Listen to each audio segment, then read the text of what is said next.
ABVP के सभी संगठन के वरिष्ठों को मैं बहुत बहुत अभिनंदन देना चाहता हूं, क्योंकि आज का वर्ष और आज के वर्ष में छत्रपति के स्वराज का उद्देश्य सिर्फ राज के लिए नहीं था, स्व के लिए था।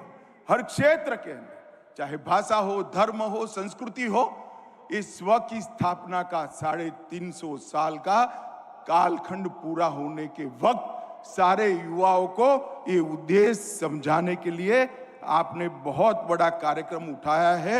मेरी ढेर सारी शुभकामनाएं आपके कार्यक्रम के साथ हैं। मित्रों, मैं आज यहां आया हूं तब युवाओं को एक बात कहना चाहता हूं। इस देश का स्वर्णिम भविष्य आपकी राह देख रहा है। 10 साल पहले विद्यार्थी परिषद के अधिवेशन होते, अगर उसका कोई रिकॉर्डिंग हुआ होता तो निकाल कर देख लीजिए, सारे आंदोलनों की बात होगी। मगर ये 10 साल के अंदर बहुत बड़ा परिवर्तन आया है। घपले घोटालों की जगह नई नई नीतियां आज अमल में आ रही हैं। तुष्टीकरण, परिवारवाद और जातिवाद की जगह आज पॉलिटिक्स ऑफ परफॉर्मेंस का एस्टैब्लिशमेंट हो चुका है और मोदी जी के नेतृत्व में 11वें नंबर के अर्थतंत्र से हम 5वें नंबर पर पहुंच चुके हैं। मित्रों, ये बहुत बड़ा फासला इस देश ने काट लिया है। 7.5% का ग्रोथ रेट और 60 करोड़ नागरिकों के जीवन में, उनके जीवन में प्राथमिक सुविधाएं देने का लक्ष्य ये सिर्फ 10 साल में पूरा करने में आज सफलता हुई। हम गौरव के साथ कह सकते हैं कि इस देश के 60 करोड़ लोगों को घर, पीने का पानी, बिजली, गैस का सिलेंडर, शौचालय, खाने के लिए अनाज, मिनिमम जितना चाहिए उतना अनाज और 5 लाख तक की स्वास्थ्य की सुविधाएं सारी की सारी 60 करोड़ गरीब भाइयों तक पहुंचाने का काम आज समाप्त हो चुका है। कश्मीर, वामपंथी उग्रवाद और नॉर्थ ईस्ट, ये तीनों 10 साल पहले हॉटस्पॉट थे।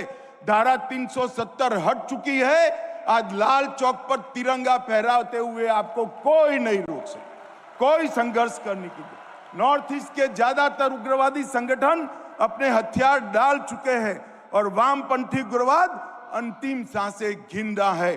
तीनों हॉटस्पॉट में हिंसा में करीब 70% की कटौती करने का काम आज नरेंद्र मोदी सरकार ने किया है। मोदी जी के दृढ़ नेतृत्व ने कई सारे राष्ट्रीय सुरक्षा के मसलों को एक साथ अनेक मोर्चों पर लड़ते हुए हल करने का काम किया है। राजनीतिक स्थिरता, भ्रष्टाचार मुक्त शासन, जन कल्याण की नीतियां, इन्वेस्टमेंट फ्रेंडली एजेंडा और शांतिपूर्ण माहौल, इसके साथ साथ पर्यावरण की चिंता और सुरक्षित भारत की कल्पना को चरितार्थ करना, ये सारी चीजें एक 10 साल में जमीन पर उतारने का काम नरेंद्र मोदी जी ने किया। मैं आज आपको कहने आया हूं, ये परिवर्तन क्यों हुआ? ये परिवर्तन इसलिए हुआ कि शासन ऐसे लोगों के हाथ में आया जो आइडियोलॉजी के साथ बैठे हुए थे, आइडियोलॉजी के आधार पर काम करते थे। उसी प्रकार से आप सभी भी ज्ञानशील एकता की आइडियोलॉजी के साथ जुड़े हुए हो, बंधे हुए हो। बहुत बड़ा जीवन बाकी है।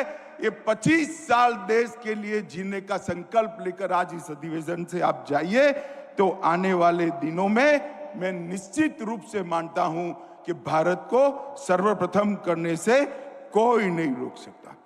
मेरे सामने अमृत भारत की जनरेशन बैठी है। उस वक्त मैं ये जरूर कहना चाहता हूं कि युवा शक्ति किसी भी देश की रीढ़ की हड्डी होती है और युवा शक्ति ही देश और समाज को शिखर पर ले जाने का काम करती है। मैं इसलिए आपके सामने कहने आया हूं कि भारत ने ढेर सारे युवाओं ने युग परिवर्तन किया है। चाहे आदि शंकर हो, चाहे संत ज्ञानेश्वर हो, चाहे चंद्रगुप्त मौर्य हो, चाहे महारानी लक्ष्मीबाई हो, चाहे बिरसा मुंडा हो, चाहे भगत सिंह हो, चाहे नीरज चोपड़ा हो, चाहे दुर्गेश त्रिपाठी हो, ये सभी युवा थे। उन्होंने एक विषय को ठान लिया और अपने जीवन को एक दिशा में ले गए तो परिवर्तन आया है। आपको तो रास्ता तराशने की भी जरूरत नहीं है। 75 साल में विद्यार्थी परिषद की पीढ़ियों ने ज्ञानशील एकता का रास्ता बना कर रखा है। वो रास्ते पर आपको चलना है, सिर्फ आपको संकल्प लेने की जरूरत है। मैं आज आपको कहने आया हूं, मित्रों, भारत का समय आ गया है।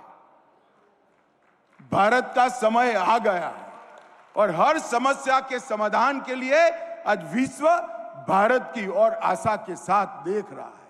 और मैं मानता हूं कि मेरे सामने बैठे हुए युवाओं की जिम्मेदारी है कि भारत का समय जो आया है, जो परिवर्तन हुआ है, वो परिवर्तन को सातत्यपूर्ण बनाते हुए हमारी कल्पना के भारत की रचना करने की जिम्मेदारी आपकी है।